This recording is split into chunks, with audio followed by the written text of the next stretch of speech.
This time, I'm talking about Anxious by Joseph LeDoux, published in 2015. It's about 320 pages long. This is written by Joseph LeDoux, and it's actually an extension. It expands upon an article which he wrote in 2012 called Rethinking the Emotional Brain. Now, this book is about how emotions, specifically fear and anxiety, how they work in the brain, the biology of the thing. Now, Joseph LeDoux has been working with brains, in fact, his whole life. He's been studying the biology of emotions and emotional learning since the 1970s. And in fact, he was working with brains as a child when he was working at his father's butcher shop. So he has some real practical knowledge of neuroanatomy from an early age. And what he's most famous for is his work with a brain region called the amygdala. Now, if you have an interest in psychology or you take a psychology course, you would have probably heard about this brain region, the amygdala. And you've probably heard it described as the brain's fear center. The part of the brain it's inside the brain. There's actually one per hemisphere, one in each hemisphere of the brain. And it's within the limbic system, and it's often described as the brain's fear center. And what LeDoux is saying in this book is actually it's not so simple. It's not just that fear is explained by one region in the brain. It's more complicated than that. So why do we think that the amygdala was the brain's fear center in the first place? Well, this goes back to research which was being conducted by scientists like LeDoux back in the 1970s. And it was using what's called fear conditioning, trying to teach animals like rats new fears. This is actually based on classical conditioning. It's called fear conditioning, and this is how it works. If you have a rat in a chamber, and the chamber has an electrical floor, what you can do is you can give the rat an electric shock, and the electric shock causes the rat to have the freeze response. It freezes. That's the behavioral response, and also that causes a change in its physiology, the physiological response, higher adrenaline, more muscle tension, higher blood pressure, lower heart rate variability. So it causes the behavioral and the physiological response. So what we've got here is we've got the unconditioned stimulus causes the unconditioned response. And the rat certainly looks scared. And you can have a new stimulus, let's say a tone, a musical tone. And if you play this tone, the rat doesn't do anything, the rat isn't scared of it. But what we can do with fear conditioning is we can teach the rat to fear the tone. And you can do that by pairing them together so that every single time the tone is played, the rat gets an electric shock. And then once they're paired together, it won't take long until the tone by itself can cause the rat to feel fear, can produce this fear response, the freezing response, that's the behavioral response, and also the physiological response. What LeDoux was investigating was which regions of the brain were associated with this kind of learning. So let's imagine that you've got a television, and there's all these tangled wires behind your television. And you don't want to untangle the wires, but you want to find out which wire you need for the television. Well, what you can do is you can take each of those wires one by one and unplug them one at a time. And after a while, you'll unplug one of the wires and the television will turn off. And now we know that wire is the one you need for the television. And that's exactly what LeDoux was doing. He was using lesioning methods, selectively impairing or removing different brain regions from these rats, and then performing fear conditioning to find out which brain region you need for fear conditioning. But he found that one brain region that you need for this fear learning, for learning new fears, is the amygdala. Okay, so the amygdala is needed to learn new fears. The amygdala is about fear. Okay, and other studies using similar designs found that a brain region which was associated, a brain region called the bed nucleus of the stria terminalis, BNST, which is near to the amygdala, was associated with anxiety. So you get a rat which is in a situation of conflict. So rats don't like to be in the light because predators can see them. So if a rat is hungry and there's food, and the food is in an area in the middle of the light, well, the rat wants to eat, but it also wants to be safe. And then it becomes inactive, passive. You can think of that as the anxiety response. It doesn't know what to do. And that is, well, and a brain region involved in that is the bed nucleus of the stria terminalis. So now we know this is the brain region involved in fear, and this is the brain region for anxiety. There you go, simple enough. But then the years go by, and LeDoux comes to the conclusion that he made a mistake. And he does what every scientist does when they make a mistake, which is to tell everyone, which is good. If you realize you've done something wrong, you should tell everyone so that people aren't working under a misapprehension. LeDoux has come to the conclusion, and this is why he's written this book, he's come to the conclusion that when he was doing those studies, he made a mistake. And there's one word they should not have used, and that word was fear. Because we don't know if the rat felt fear. We know that the tone was producing a behavioral response, freezing, and a physiological response. We don't know if the rat actually felt fear, and therefore we can't call it fear conditioning, and we don't know that it's actually a fear circuit. The point that LeDoux is making is if you're a scientist, you need to be very careful about the claims that you're making. You shouldn't be making claims outside of the evidence.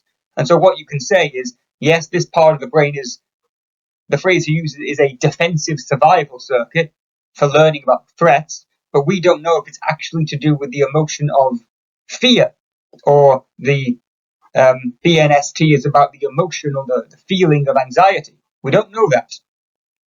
Okay, well, why wouldn't it be about fear? Why wouldn't the rat feel fear?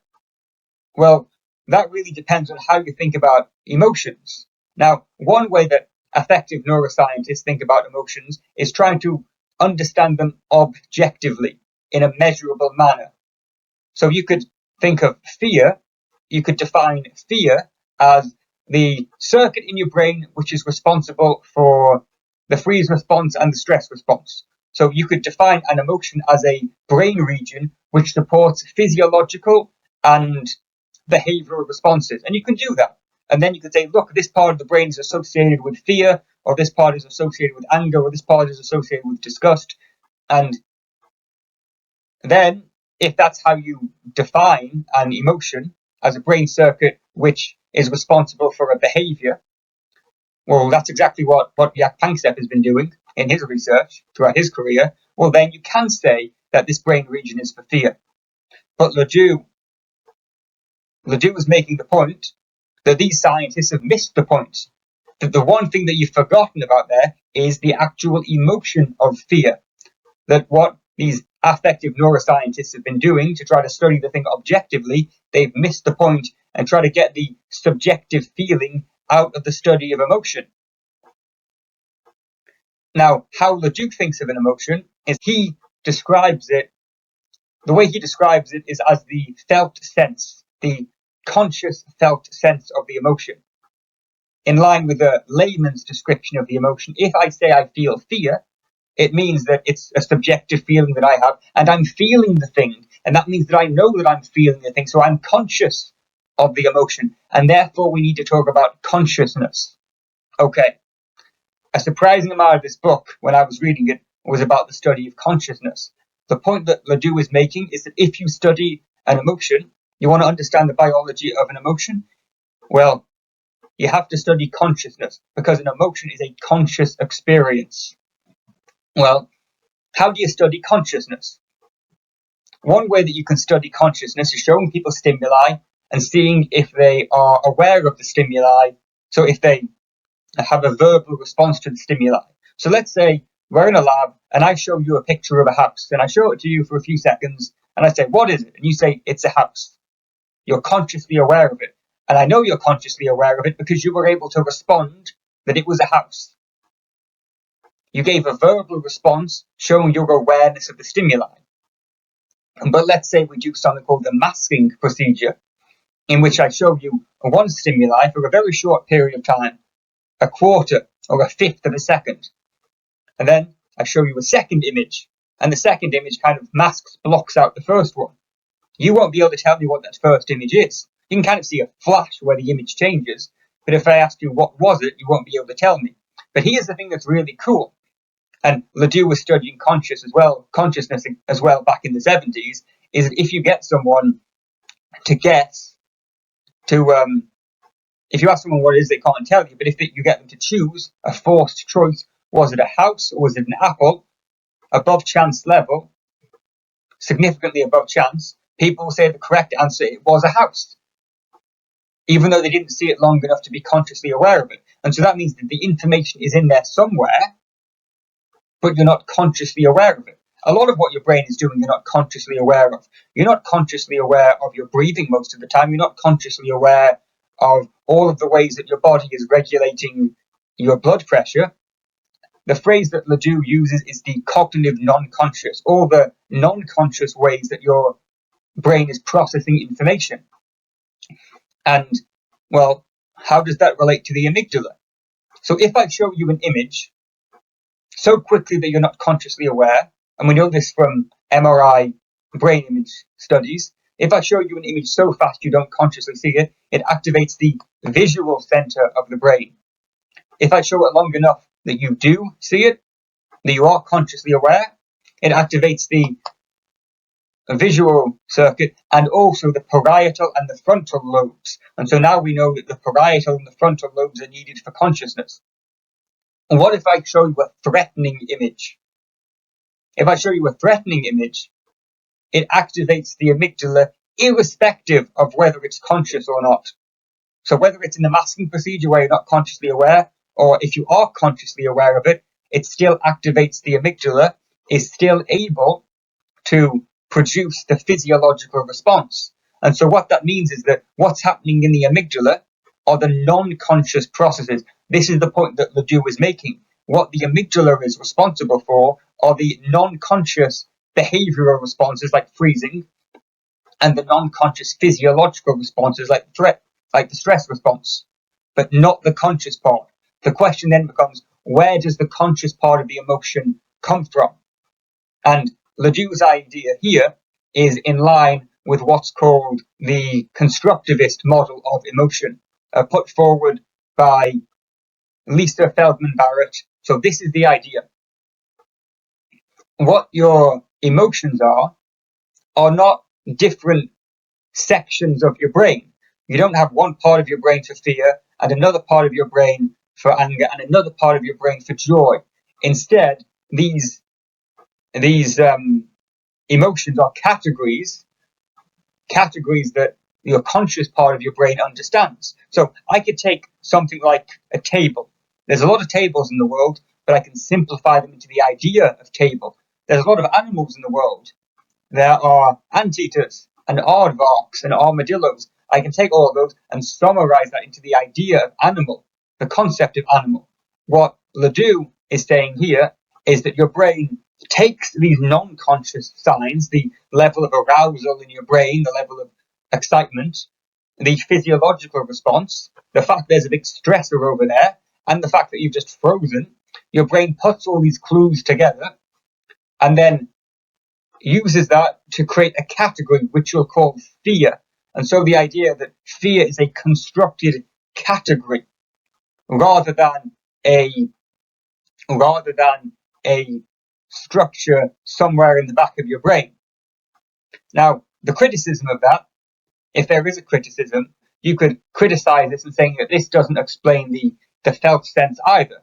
We don't have a felt sense for the idea of a table, so why does it create a felt sense for the feeling of fear unless you already have that motivational state somewhere in the back of your amygdala to begin with? Nevertheless, what this book is doing is it's saying that emotions are not just explained by individual brain regions, such as fear being explained by the amygdala. Instead, emotions such as fear and anxiety are the result of complicated, conscious, cognitive processes. And that is my summary of Anxious by Joseph LeDoux.